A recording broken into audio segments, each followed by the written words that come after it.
Il me relève dans mes chutes saines, Jésus-Christ. Il combat pour moi dans les luttes saines, Jésus-Christ.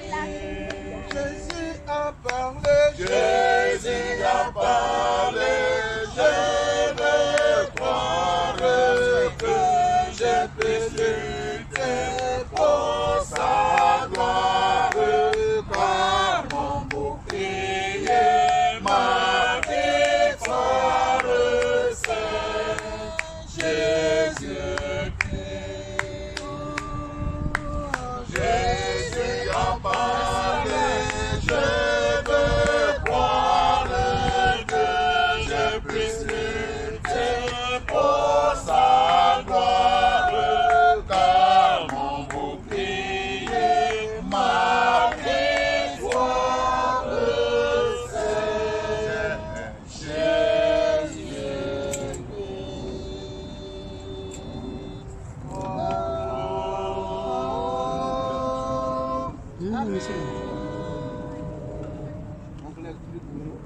Nous prions. Père, nous voulons te rendre grâce. C'est ta force et ta puissance qui nous réjouit de ce que nous te connaissons. Voici toute la communauté MDF et les femmes. À cette occasion, Seigneur, nous voudrions t'inviter, de sorte que tu prennes place au milieu de nous. Et que devant toi, nous puissions jouer comme des enfants devant le Père. Et que ces lieux soient un lieu où toi, tu sécurises. Toi, tu pourchasses le mal et afin que le mal ne puisse même pas résider au milieu de nous. De sorte qu'en ces lieux, la force du Saint-Esprit fasse du bien à tes enfants ici réunis. Dans le nom de Jésus-Christ de Nazareth, nous t'avons prié. Nous te confions aussi le chemin des frères et sœurs qui sont en chemin pour nous retrouver ici, pour qu'ensemble nous puissions glorifier ton Saint-Nom. Au nom du Père, du Fils et du Saint-Esprit. Amen. Amen. Amen. Amen. Bon, nous allons faire quelque chose de rapide parce que le temps.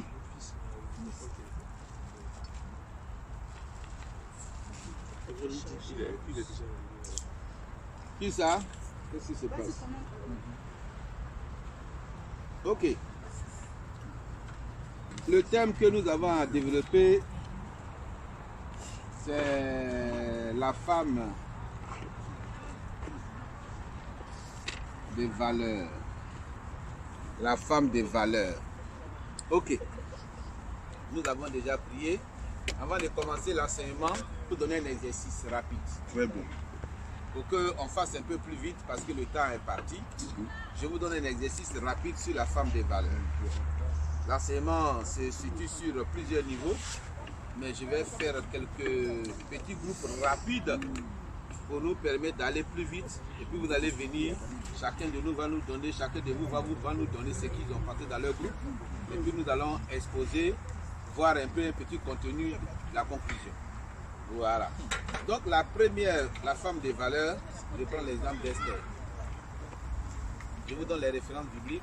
On fait quelques deux personnes, partez réfléchir. Homme, garçon mélangé, femme mélangée. Vous vous réfléchissez, vous venez faire votre exposé. Qu'est-ce que vous pensez d'une femme des valeurs selon Esther? Qu'est-ce que vous pensez d'une femme des valeurs selon Déborah? Qu'est-ce que vous pensez d'une femme des valeurs selon Marie, mère de Jésus? Une femme des valeurs selon Sarah et une femme des valeurs selon Suzanne et autres. Voilà. Donc voilà un peu ce que je veux qu'on fasse. C'est un enseignement que je voulais faire, mais l'enseignement serait un peu long. Je préfère faire rapidement comme ça pour que vous reveniez dans 10-15 minutes pour qu'on puisse conclure au moins en 30 à 45 minutes, on aurait fini l'enseignement. C'est bon. C'est bon, non? C'est pas nous, Matthieu? Non, c'est pas c'est Matthieu Marie. combien? Matthieu 1, 18. Luc 1, 26. Non, c'est pas vous. C'est pas vous. Matthieu 1, 18. Luc 1, 26. Verset 34 aussi. Maman, je sais bien que tu recules là. Je viens encore derrière. C'est bon? Ça me permet d'avoir... Voilà. Verset 26 et verset 34. Ça, c'est Matthieu. Maintenant, Non, je vois. C'est Luc qui a donné. Les groupes là ne sont pas beaucoup. Donc je vais diminuer. Parce que s'il veut faire ça, on va faire tous les groupes. On a déjà 1, 2, 3, il y a 4 groupes seulement. Donc laissez Mathieu là. Laissez pour Mathieu. Vous prenez un pierre. Vous prenez un pierre. Vous prenez un pierre. Un pied. Un pierre 3. 1, 6. Un pierre. 3. Un pierre 3. Versez 1 à 6. Vous êtes toujours marié, hein? Non, non, non. On a changé pour vous. Parce que les groupes ne sont pas assez. Donc on fait un pierre 3, 1, 6. Et Genèse 24. Genèse 24, 34, 36. Ça c'est votre groupe. Maintenant, vous prenez Luc. Il n'a pas donné. Non, c'est chapitre la 1. femme. En fait, c'est ce que tu dis. C'est où dit femme, je mets 1 à 3. Luc chapitre 8 plutôt, 1 à 3. 1 à 3. Donc c'est combien, c'est quoi? C'est Matthieu. Non, Matthieu. Et 1 roi 17, 8 à 16. Combien de temps? 8 à 16. Tu vas Un roi 17, 8 à 16. Le pasteur Marcel vient. Maintenant, la présidente du COCOM peut vous aider aussi. Si elle a placé ses caméras, elle peut vous aider. Ouais, non, 6. 1 à 6. Luc 8, 1 à 3. Voilà. Vous me faites sortir les femmes de valeur dans ces trucs-là. Et puis vous allez les exposer et puis on va finir la mission. Non, non, on va rester. 3 minutes pour dire ce qu'ils ont fait. C'est bon? Ça peut aller? Ok. Quel ami fidèle? 1, 2, 3. Quel ami fidèle et tendre, nous avons en Jésus-Christ. Oh, je prends à nous entendre. Pour notre Christ. Il connaît nos défaillances, nos chutes de chaque espérance exigeante, les chansons d'amour. Il connaît nos défaillances, nos chutes de chaque jour. Chaque sévérance ses exigences, il est des chansons d'amour. Amen. Amen.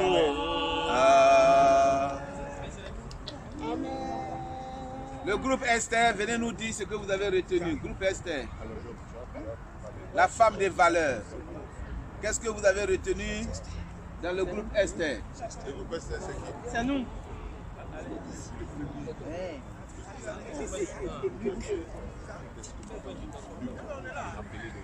La femme des valeurs, groupe Esther.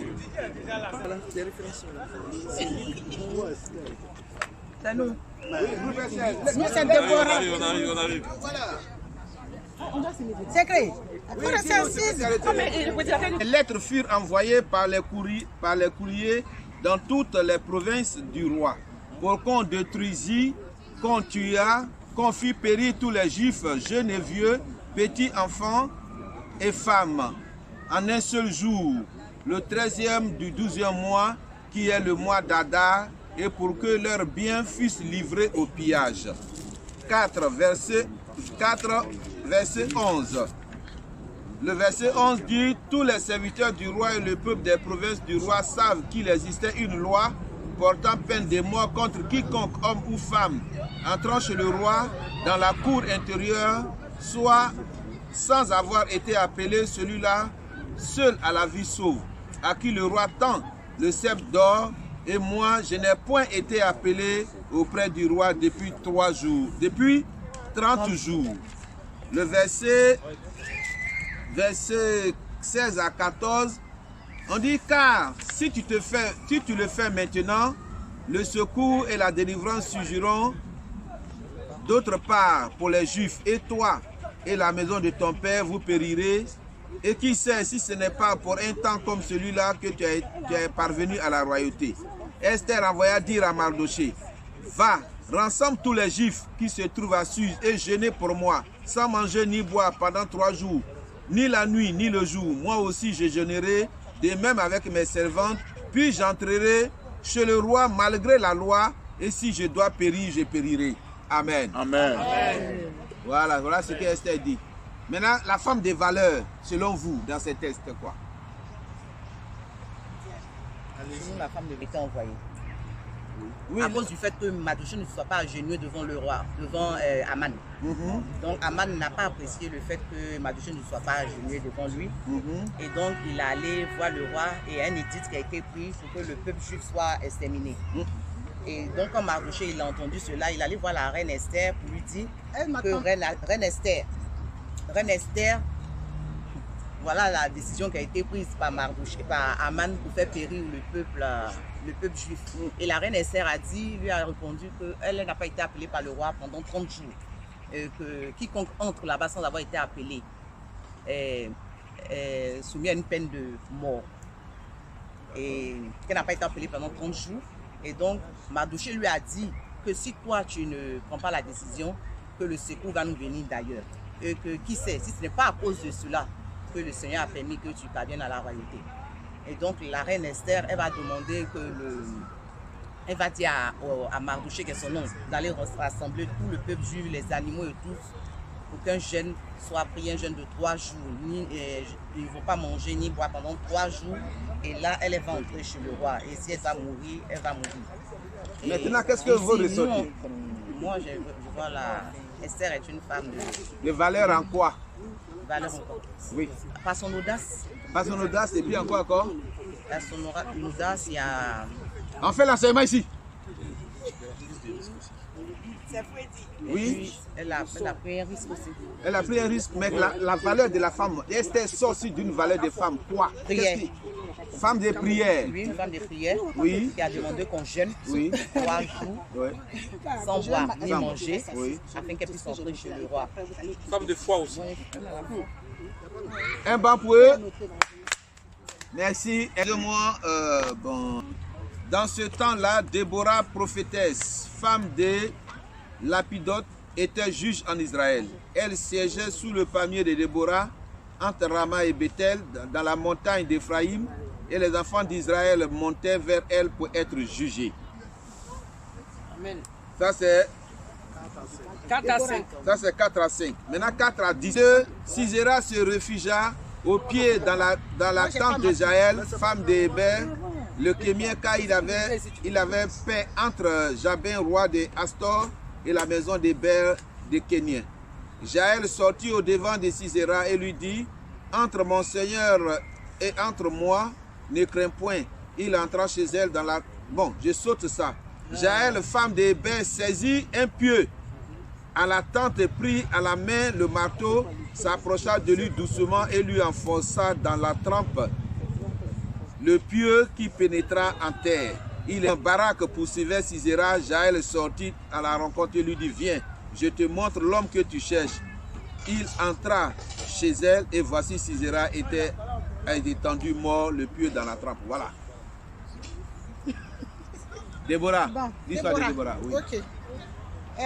Dans le premier verset, Oui. chapitre 4, verset 4 à 5, ce qui est ressorti, c'est que Déborah est une femme mariée. Et voilà, c'est la femme de Lapidote. C'est une prophétesse. Voilà. Pourquoi? Parce que les enfants d'Israël montaient vers elle pour être jugés. C'était la seule femme juge parmi tous les Israéliens juges. C'était la seule femme. Et elle était chez elle. Elle n'avait pas besoin de se déplacer pour aller chez des gens pour les juger. Alors que ce qui faisait sa force, la différence par rapport aux autres, parce que les juges hommes israéliens, eux, se déplaçaient pour aller dans les maisons pour juger. Alors qu'elle, elle était chez elle et les Israéliens montaient vers elle pour être jugés. Donc, ce que je peux dire par rapport à ça, c'est que c'est une femme de valeur, une femme je peux dire, de plein de qualités. Qu'est-ce que vous avez à rajouter? Reconnu. Reconnu, voilà, plein de qualités reconnues. Et plein de compétences. Et puis, qu'est-ce que je peux dire? Qu'est-ce qu'on peut rajouter encore? Oui, ouais. Qu'est-ce qu'on peut rajouter encore? Plein de compétences reconnues. Et on peut dire que c'est une femme. Voilà. On écoute 1 Pierre 3, 1 à 6. Et de même soumise à vos maris, afin que si quelques-unes n'obéissent point à la parole, qu'ils soient gagnés sans parole par la conduite de leurs femmes, en voyant votre manière de vivre chaste et réservée, ayant non cette parure extérieure qui consiste dans les cheveux tressés, les ornements d'or ou les habits qu'on esprit doux et paisible, qui est d'un grand prix devant Dieu. Ainsi se paraît d'autrefois les saintes femmes qui espéraient en Dieu, soumises à leur mari. Comme Sarah qui obéissait à Abraham et l'appelait son Seigneur. C'est elle que vous êtes, c'est d'elle plutôt vous êtes devenues les filles, en faisant ce qui est bien, sans vous lasser, troublés par aucune crainte. Marie, montrez à votre tour la sagesse. Bon, ça c'est 6. Ça c'est pour les maris. Il y a un deuxième qui n'est pas lu, mais c'est pas grave. Un deuxième n'est pas lu. C'est dans Genèse. Mais ça peut regrouper Genèse. Effectivement. Merci. Voilà, donc nous on a on vient vers vous. pour objectif de vous présenter un peu le comportement C'est les femmes, c'est les femmes. de la femme de valeur. Bon, les femmes ont voulu que je puisse prendre la parole. Hein. Donc, je ne suis pas une femme, mais voilà, je prends la parole. Voilà. Si on parle de Sarah, le texte remonte un peu le comportement de Sarah. Si on veut l'appliquer à nous aujourd'hui, on parle du comportement extérieur et intérieur de la femme. La Bible dit de ne pas seulement sonner de parure extérieure pour paraître. Parce que quand une femme, quand elle passe, elle attire le désir par ses bijoux, son maquillage, les perruques, les habits. Et c'est ce que la Bible appelle les parures extérieures. Certaines sont très belles que d'autres. On parle de beaux visages, vous verrez l'exemple de Léa, de Rachel et tout. Mais ce qui permet de pouvoir suivre et de garder un homme et d'avoir un bon comportement pour que l'équilibre familial et spirituel se passe bien, c'est le comportement intérieur de la femme. En l'occurrence, restez concentrés s'il vous plaît.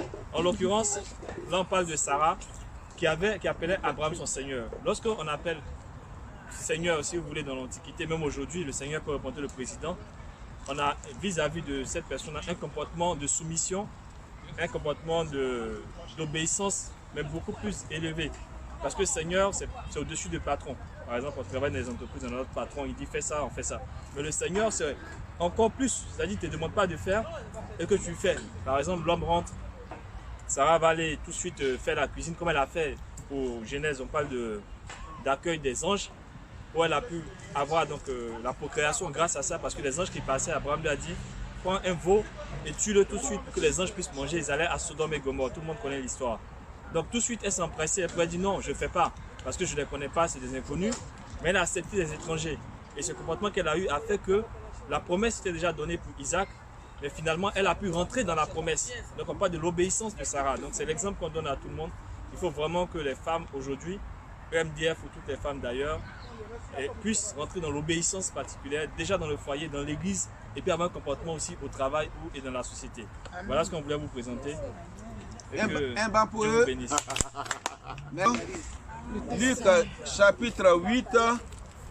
Luc chapitre 8, versets 1 à 3. Ensuite, Jésus allait de ville en ville, de village en village, prêchant et annonçant la bonne nouvelle du royaume de Dieu. Les 12 étaient avec lui, quelques femmes qui avaient été guéries d'esprits malins et de maladies. Marie, dite Magdala, de laquelle étaient sortis 7 démons. Jeanne, femme de Chuza, intendant d'Hérode, Suzanne et plusieurs autres qui l'assistaient de leurs biens. 1 Roi 17, verset 8. Alors la parole de l'Éternel lui fut adressée en ces mots. Lève-toi, va à Sarepta, qui appartient à Sidon, et demeure là. Voici, j'y ordonnerai une femme veuve de te nourrir. Il se leva, il alla à Sarepta comme il arrivait à l'entrée de la ville. Voici, il y avait une femme veuve qui ramassait du bois. Et il l'appela et dit, va me chercher, je t'ai pris un peu d'eau dans un vase afin que je boive. Et elle alla chercher. Et il l'appela de nouveau et dit, apporte-moi, je t'ai pris un morceau de pain dans ta main. Et elle répondit, l'Éternel, ton Dieu est vivant, je n'ai rien de cuit. Je n'ai qu'aucune poignée de farine dans un pot et un peu d'huile dans une cruche. Et voici, je ramasse des bois et des morceaux de bois. Puis-je rentrer et préparer cela pour moi et pour mon fils? Nous mangerons et après quoi nous mourrons. Élie lui dit, ne crains point. Entre, fais comme tu l'as dit, seulement prépare-moi d'abord avec cela un petit gâteau et tu me l'apporteras et tu en feras ensuite pour toi et pour ton fils. Car ainsi parle l'Éternel, le Dieu d'Israël, la farine qui est dans le pot ne manquera point et l'huile qui est dans la cruche ne diminuera point jusqu'au jour où l'Éternel fera tomber de la pluie sur la surface de la terre. On s'arrête là. Voilà. Amen. Amen. Amen, amen. Voilà. Bonsoir à tous. Oui, bonsoir. Que la grâce du Seigneur soit avec vous. Amen. Je présente aujourd'hui les femmes de notre groupe et on s'est entendu que sur les chapitres que nous avons eu déjà 2 chapitres, 2 versets dans différents chapitres. Et lorsque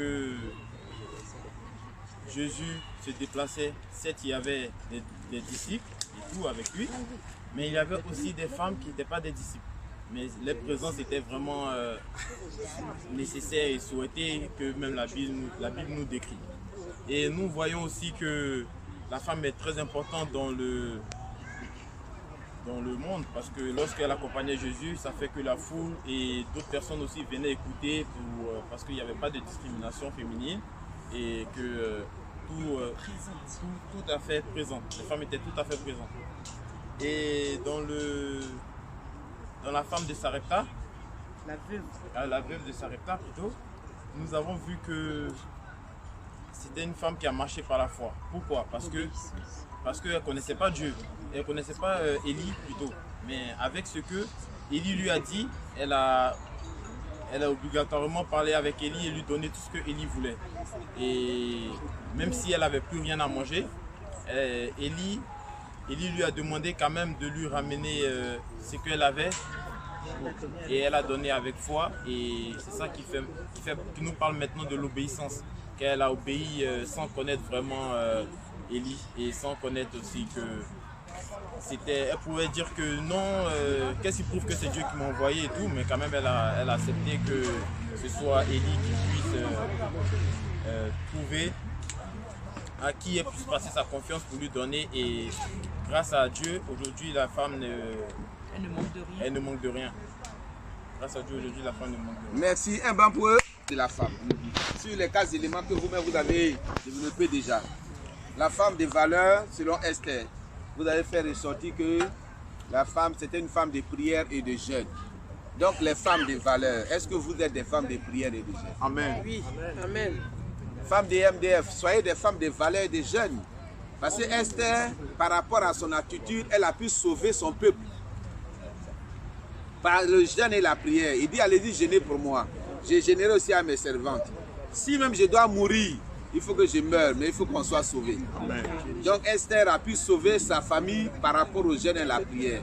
On vient interpeller aux femmes de l'MDF d'être des femmes de jeûne et de prière. Ça fait partie de la valeur de la femme. Voilà. Ça, c'est la conclusion pour vous. Très bien. Déborah, on a vu que Déborah était véritablement une femme leader. Donc les femmes peuvent être des femmes leaders. Les femmes peuvent diriger. Elle était juge parmi tous les hommes. Donc ne vous minimisez pas. Il faut que il y a des capacités en vous que vous pouvez faire valoir en tant que femme. Mais si vous-même vous minimisez, que vous pensez que nous ne pouvons pas faire ça, Dieu ne peut pas vous aider. Dieu ne peut pas vous amener à ça. Voyez l'exemple de Déborah. On dit elle avait le sens du rassemblement. Elle est arrivée à gérer même les conflits. Si vous les femmes de l'MDF, vous êtes unies, vous pouvez gérer tous les conflits qui se trouvent à l'MDF. Parce qu'elle était juge, mais elle est arrivée à gérer les problèmes. Et en tant que femme. Donc, pour dire que elle était un véritable guide. Vous voyez? Et le verset que nous avons lu, voici le peuple d'Israël qui était en combat. Mais quelle femme qui a tué la personne? Elle s'appelle Jaël. C'est Jaël qui a tué le gars. Regardez la ruse de la femme. Là, il vient et il appelle la femme, il appelle le monsieur, il dit viens, il te donne de l'eau à boire. Le monsieur dit, il est tellement fatigué, il dit non, viens, je vais te couvrir. Et puis il prend le monsieur, il le fait couvrir, il lui donne natte, il dort bien. Et puis elle s'en prend lance. Et puis quand le type est dans son profond sommeil là, parce qu'elle sait que c'est l'homme là qui est en train de fatiguer son peuple. Donc elle prend la lance et puis elle tue l'homme. Voilà. C'est Jaël. C'est Jaël. Et puis maintenant les autres viennent, ils courent, ils le poursuivent, ils disent non, calmez-vous. J'ai déjà terminé le combat. Le problème est réglé. Vous voyez la puissance de la femme. La femme de détermination, la femme de foi. Vous voyez un peu les femmes. Quand on vous dit les femmes de valeur, c'est tout ça qui fait votre valeur en nous. Donc c'est la femme d'abord, c'est la femme de prière, la femme de foi, la femme de jeûne, la femme de détermination, la femme qui se donne et qui combat pour son peuple, qui combat pour sa famille, qui combat pour son église. Voilà. Donc c'était ça. Maintenant on va sur l'épouse Sarah. Bon, Sarah, on dit ici, c'était clair. Vous voyez, on dit derrière chaque grand homme est caché une grande femme. Vous voyez, mais ici, Sarah, on dit, attends, moi je vous pose la question, qui peut appeler son mari Seigneur? Qui? De nos jours là. Quel mari qui peut appeler? Mais déjà, si... On a bien entendu papa. On t'appelle papa. Papa, je ne suis pas d'accord. Mais oui, c'est une femme de valeur. Elle appelle son mari papa. Je ne suis pas son papa, Mais attends, le fait qu'elle n'est pas son papa, vous voyez, le fait que ce n'est pas son papa biologique, mais le fait qu'elle l'a marié, il l'a marié, elle dit que c'est son papa. C'est-à-dire pour elle, il représente tout, que ce soit son papa, son frère ou c'est mon papa. Maintenant, on revient. Écoutez, président, tu vas parler, je te donnerai la parole. Je vais te donner la parole, présidente. Non, mais moi... Attendez, non, allons doucement. Présidente, là, c'est un débat. Elle a trouvé bien d'appeler son mari papa par obéissance. Tu vois, il y a des gens qui appellent les femmes maman. Mais oui, mais justement non. Non, ce n'est pas. On va en venir. C'est par affection. C'est l'affection. C'est par affection. Non, j'ai dit. Ah non, les gens refusent parce qu'ils pensent que ça les vieillit.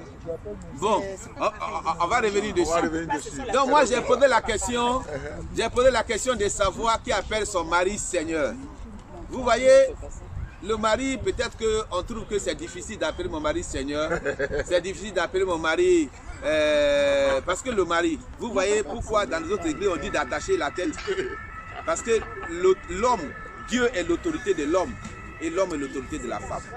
Et donc quand on va à l'église, quand on se voile, quand on demande aux femmes de se voiler, ce n'est pas à cause de Dieu, c'est à cause de l'homme. C'est à cause de l'homme vous voilez parce que l'homme est l'autorité de la femme. C'est à cause de ça qu'on se voile, mais Dieu est l'autorité de l'homme. Donc, juste une question. Donc, les Arabes, c'est la seule qu'ils font ça. Oui. Les Arabes, elles font ça aussi.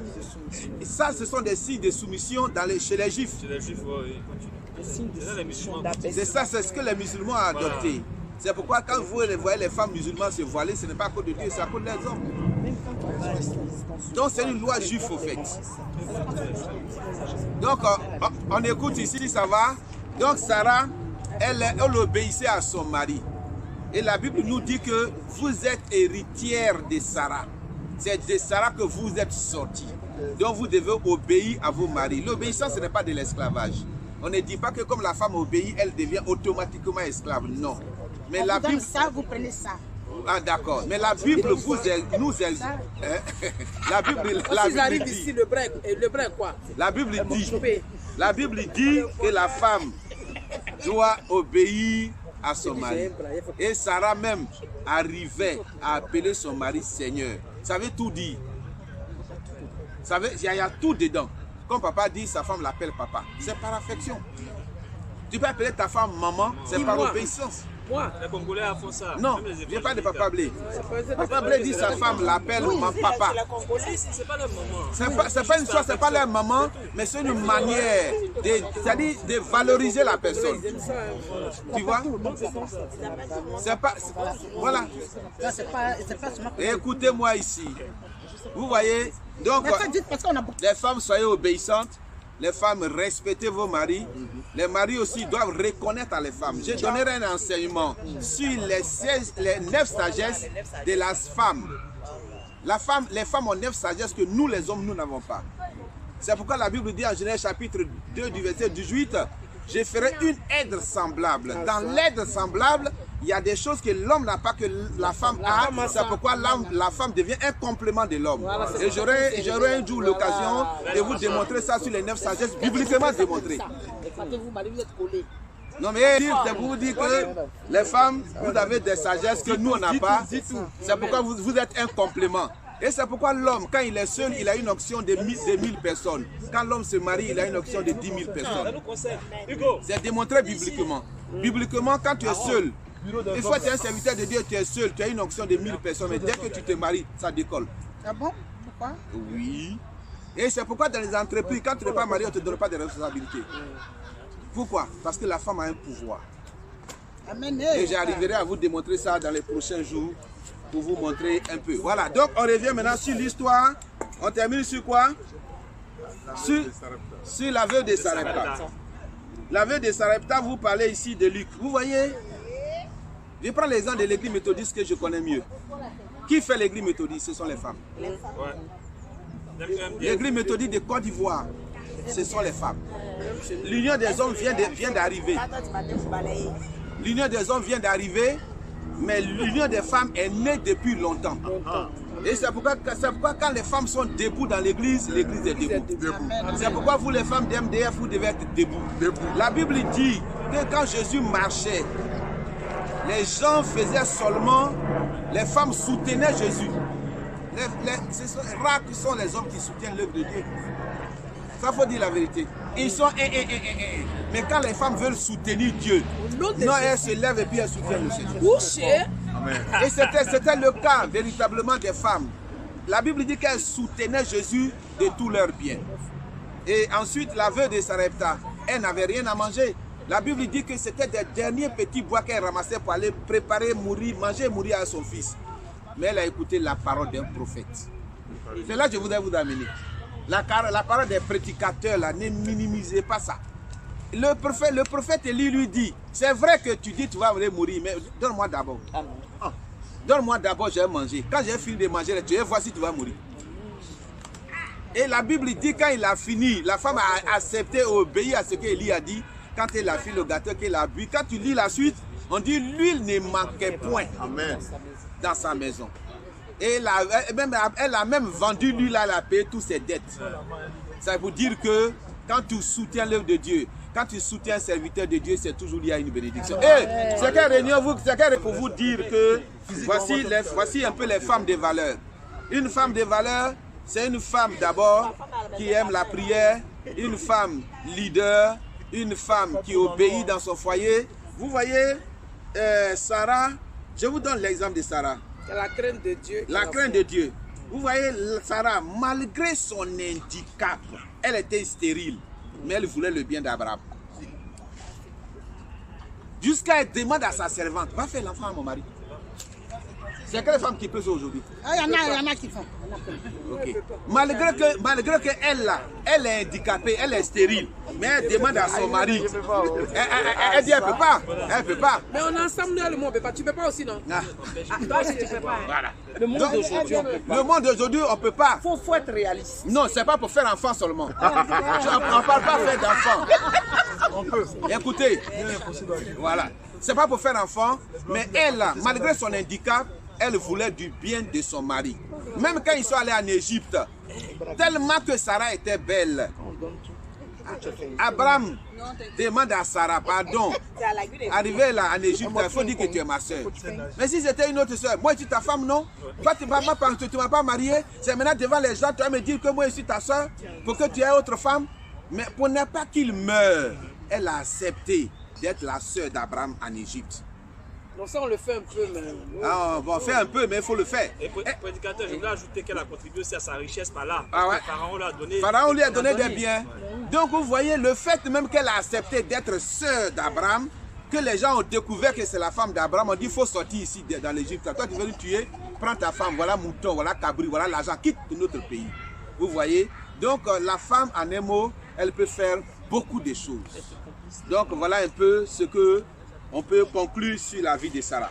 Donc la femme des valeurs, voici les 4 éléments ce jour qu'on a voulu véritablement exploiter. Amen. Amen. Les 4 éléments, quels sont ces 4 éléments? Les 4 éléments, il y a le premier élément, la femme prière et jeûne. Jeûne de prière. La femme jeûne et prière. Oui. La femme leader comme Déborah, Déborah. qui véritablement a le sens des rassemblements. Déborah qui a le sens de diriger, de guider, le sens d'orienter, le sens de gérer même les conflits. C'est ce qui est la chose la plus importante chez les femmes. Vous devez avoir le sens de gérer les conflits. Vous êtes dans l'église et puis il y a des palabres. Et puis c'est vous-même qui envenimez les palabres. On gère même. On gère. Chez nous, hein. Je dis non. Voilà. Donc les femmes, et maintenant le quatrième aspect, c'est l'autre Sarah qui obéit à son mari, qui l'appelle même Seigneur. Ça c'est quatrième. Et puis troisième maintenant, c'est que les femmes doivent être debout pour soutenir le ministère. Amen. Nous sommes à une moisson. S'aimer, donnez, soutenez l'œuvre. Le pasteur Adjé est là-bas, préparez, amenez. Faites des colis, envoyez-moi, j'ai parti lui donner, ça fait rien. C'est tout ça qui est la femme. C'est ça qui est la femme. Vous avez des serviteurs au milieu de vous, aidez-les. Dieu va vous bénir. Que Dieu nous bénisse. Amen. Amen. Amen. Voilà, je crois qu'on a fini. On fait un banc pour...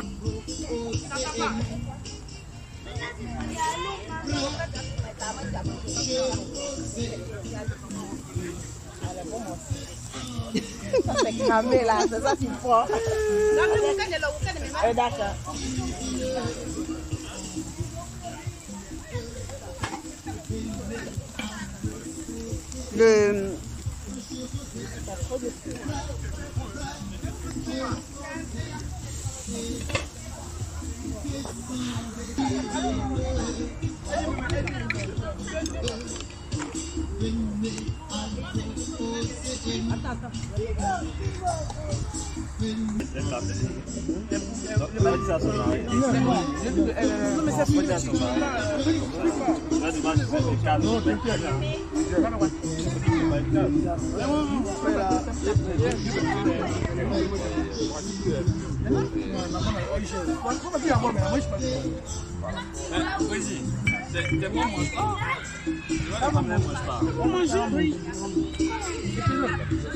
Le plus vilain là, lui. C'est bon, frère. Hein? Ça te donne là.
Le plus vilain là, lui.